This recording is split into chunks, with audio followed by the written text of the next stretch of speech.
everybody, welcome back to my channel. If you're new here, hi, my name is Kat, and today we are on part 2 of 2 parts, really, of the Chaos Cosmetics new collection. So part 1 was not actually the new collection, it was me swatching a whole bunch of shades that are part of their regular collection that you can get whenever you feel like it. So make sure that if you have not checked out that video, that you go check it out if you were wanting to see all of the amazing, beautiful shades that Chaos Cosmetics has in just the regular line.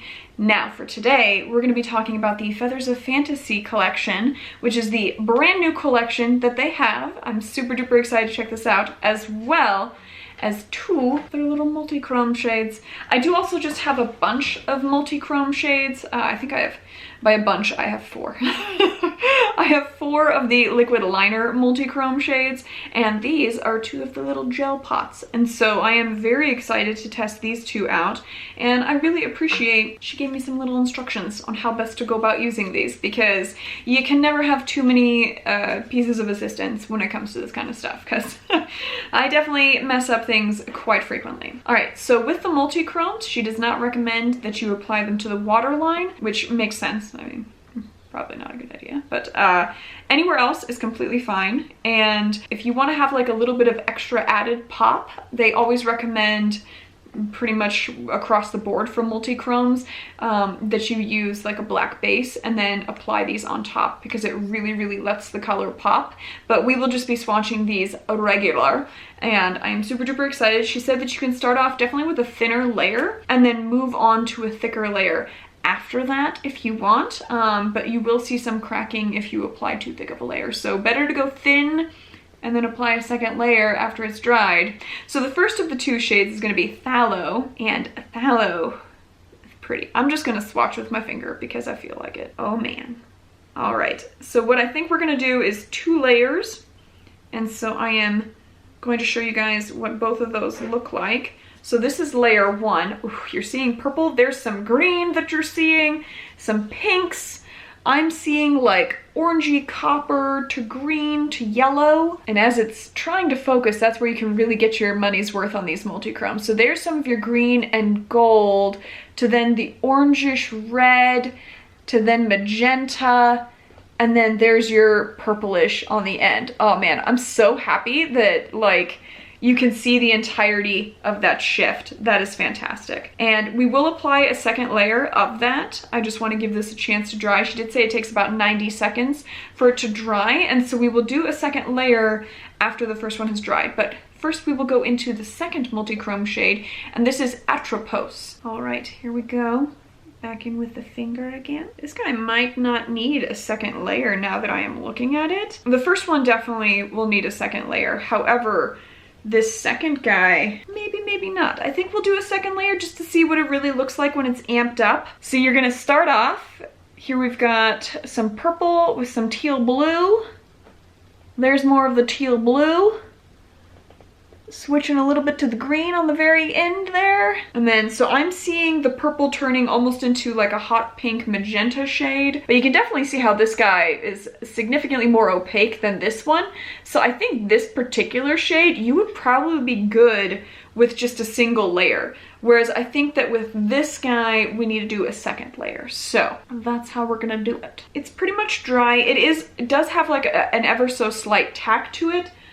I'm not really seeing where, yeah, there's not really any color transfer on there at all. And so when it dries down, so you don't have to worry about it going everywhere, which I think is really nice. Ooh, it does build up really nice. Okay, that's awesome. See if we can still get that really nice rounded out. Ooh, you can really see the red on there now. Almost turns into like a hot pink. You can really see the green to blue on the bottom one. And then there's a little bit of your green on the top. Yep, there's the orangish gold as well. Yes, there's your purple to green to blue on the bottom one too. I've found that whenever I'm trying to show on camera the shifts from a multi-chrome, the best way to go about it is like have it not quite able to focus, and then you can get the shifts to show up. But these are beautifully opaque. Definitely this guy needed a second coat, but this guy was good in one coat, no second one needed. But they are both absolutely stunning, really gorgeous shifts. That is fantastic. And definitely applying it with the finger worked really, really well. I think that if you're wanting it to like really be smooth, probably go in with your finger first and then just use a brush to kind of smooth it out on the edges, but using a finger was really, really easy. All right, let's go ahead and get into the new Feathers of Fantasy collection for all of the loose pigments. And just like in part 1, I'm going to be using the Makeup by Mario mixing medium. That is my preferred mixing medium. I find that it works best. It's super easy to dispense. Just squeeze a little top and it gives you little drops. And I will be applying that to here and then just mix it all together with my spatula. And you do want to make sure that as you are mixing them together, the consistency that you're looking for is a really, really smooth consistency. You don't want any chunks of powder left. You want to really make sure that it's nice and smooth. And I would say err more on the slightly liquidy side rather than the more powdery side, because the thicker the consistency, the more likely you are to get cracking later on as it dries. So you really, really want to make sure that you're more on the liquidy side, because you can always build it up to make it more opaque if it's too transparent initially. And so that's what I recommend. First shade up is going to be Phoenix Feather. And this is looking real pretty.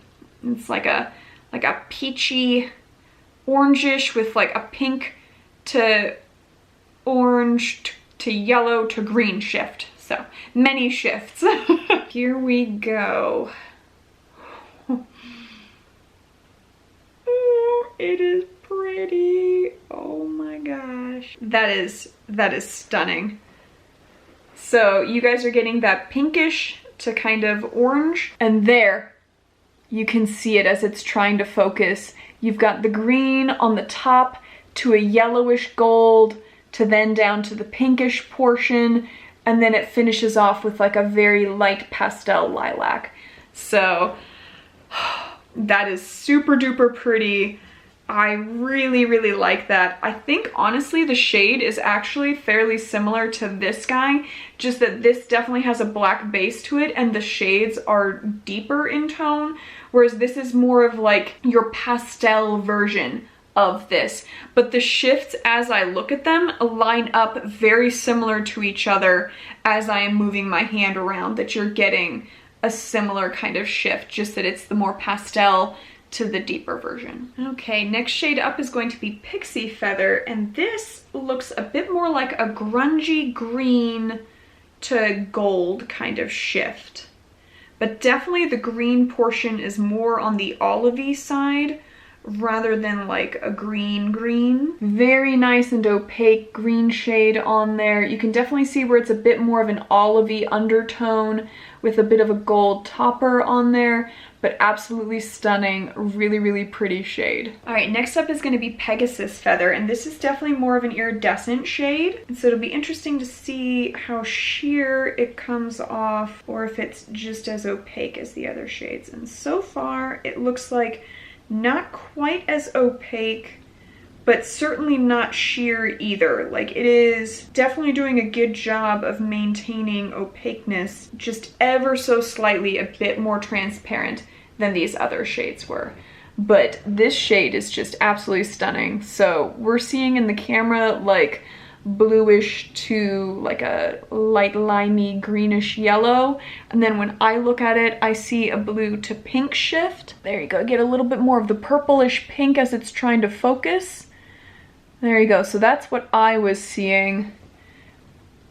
Oh yeah, that is just a beautiful silvery iridescent with several different shifts to it. And you can definitely see, again, not super sheer, not quite as opaque as this guy or as the two multichromes were, but I would say about the same level of opacity as this guy. So one coat is definitely getting you pretty close to opaque. Maybe like half another coat would be already enough. All right, next up is going to be Siren Feather, and it looks to me like it's going to be some level of pinkish red.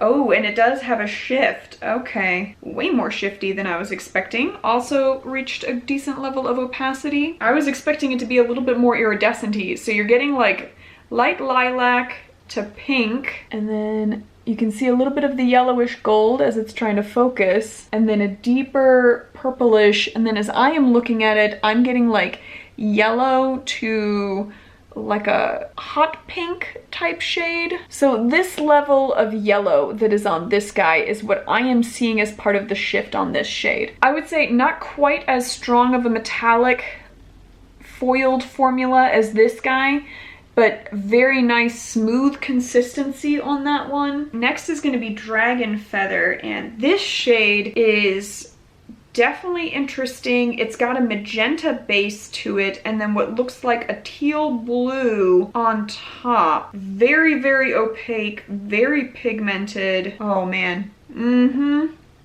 All right, so there you can see the magenta of the base and then the teal blue on top. Yes, very, very nice. And we definitely in part one had a few shades that were similar to this with that teal on top and then different tonal bases to them. All right, next up is gonna be Icarus Feather, and I was not expecting what this guy is looking like. It essentially is coming across to me as a lighter version of what we just swatched, just that this is like the more pastel-y version where it's a magenta base. Yeah, same magenta base and then light blue on top.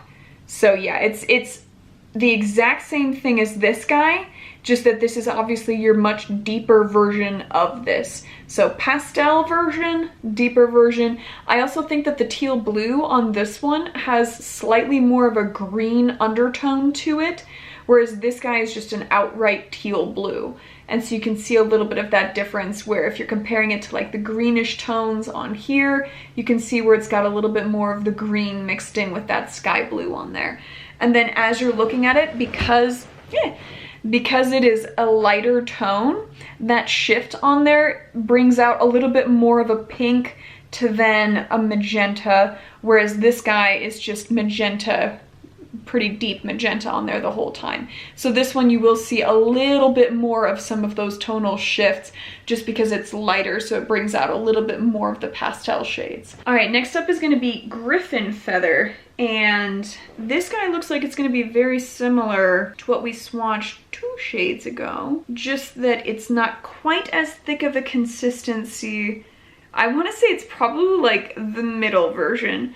So we had the deep version, the very light version, and now we have like the middle version. So that same magenta base that you can see across all 3, and then also that teal blue shift. Yeah, so I think this is your deepest version, your lightest version, and then the medium version.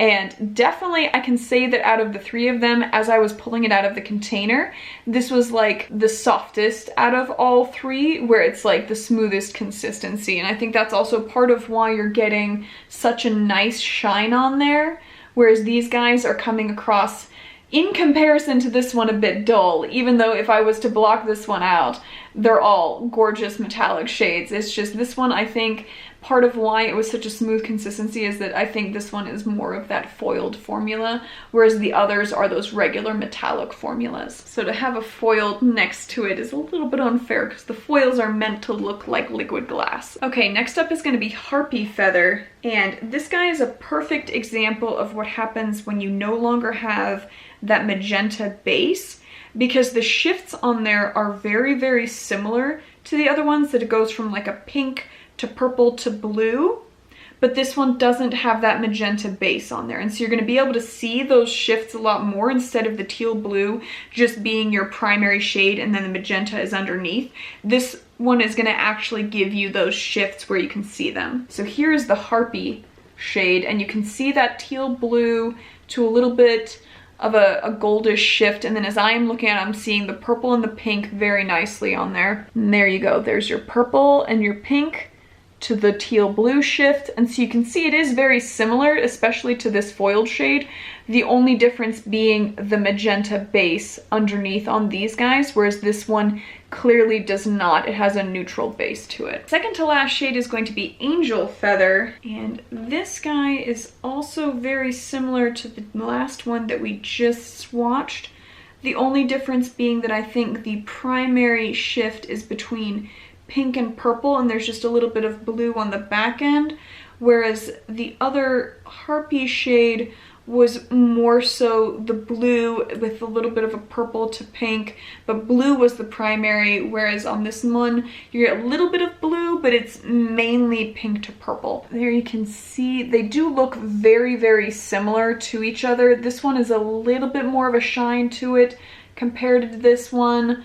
And then let's see, there you can see a little bit more of how this one runs more purple, this one runs a little bit more blue. Yeah, but they are very, very similar. This one on the edge does have a little bit of a green to finish it, whereas this one you're gonna have a little bit more of that pink to finish it off. And then the last shade is going to be Fairy Feather. And this is going to be interesting to see. Yeah, it's definitely coming off more pink, but it will have a little bit of some blue sparkle in there as well. So there we have it. You can definitely see that this one is very, very pink. So starting off kind of similar to this guy, just that this one is going to run more purple at the end. And then this one still has that pink to blue shift, where you can see that on top, they almost all three of these guys look super similar to each other, just that this one has that pinkish undertone to it. Very, very nice. So I think it's super interesting. This collection is actually very interesting to me because you have a few like outlier shades. Like these two are kind of like the oddballs out because you've got like a really bright green and then you've got like a pink to orange. And then everything else after that is some level of like pink to blue, but this just shows how much variation you can get while still being in the same shift family, because all of these are some level of like pinkish purple to blue shift. Just the only differences on there are the type of formula, so the amount of like liquidy shine versus metallic shine, and then the base. Those are the only things that are different on there. So this is very interesting to me. Like as someone that really likes to kind of break down multichromes and see how the formulas differ, this is very interesting to me. I think that of all of them, this guy is probably my least favorite just because the amount of maroon undertone on there and the level of shine on that teal is a little bit heavy for me. Whereas this guy is the exact same thing as this, just that the formula is slightly different where it's more of like a foil. And so it's a little bit lighter, but more shine to it. And so I prefer this shade to this one, but oh man, seeing these different formulas is super cool. I would love to know what you guys think. Like, what are your thoughts just of the color schemes in general? What do you guys think of the two gel multichromes? And I mean, for any of you out there that enjoy seeing different types of shifts and bases and overtones on your multichromes, what do you guys think of each of these different tones? Which ones do you guys like? Do you like the deeper magenta tones? Do you prefer more neutral base to them? What are your guys' thoughts? I think it's really, really interesting to see all of these. Let me know what you guys thought. Give me a thumbs up if you liked the video, thumbs down if you did not. Either way, let me know. You guys know I love having conversations with you guys about everything. If you did watch part 1, let me know what you thought of the two of them together. What swatches did you guys prefer? If you haven't watched part 1 yet, you should probably go back and watch part 1, because if you think this is cool, a whole bunch more shades. I think we ended up swatching something like around, like both my arms were filled, tons of swatches. So definitely go check out part 1. That is the lengthy one out of the two. But yeah, I would love to know what you guys think. And if you made it to the end of the video and you have not yet subscribed, I think you should subscribe. If anything, just to see all the awesome things that are coming up in June. I do also have, in the month of July is my birthday, so I might also be doing a massive indie brand giveaway. Not to give any spoilers, but it's going to be mainly indie brands. Just throwing that out there. Some of my favorites. I'm really excited. So make sure you guys stick around for that. Subscribe, hit the notification button. all of those awesome things so you guys can see all of the other videos that I have coming up. And other than that, you guys just go have a good one.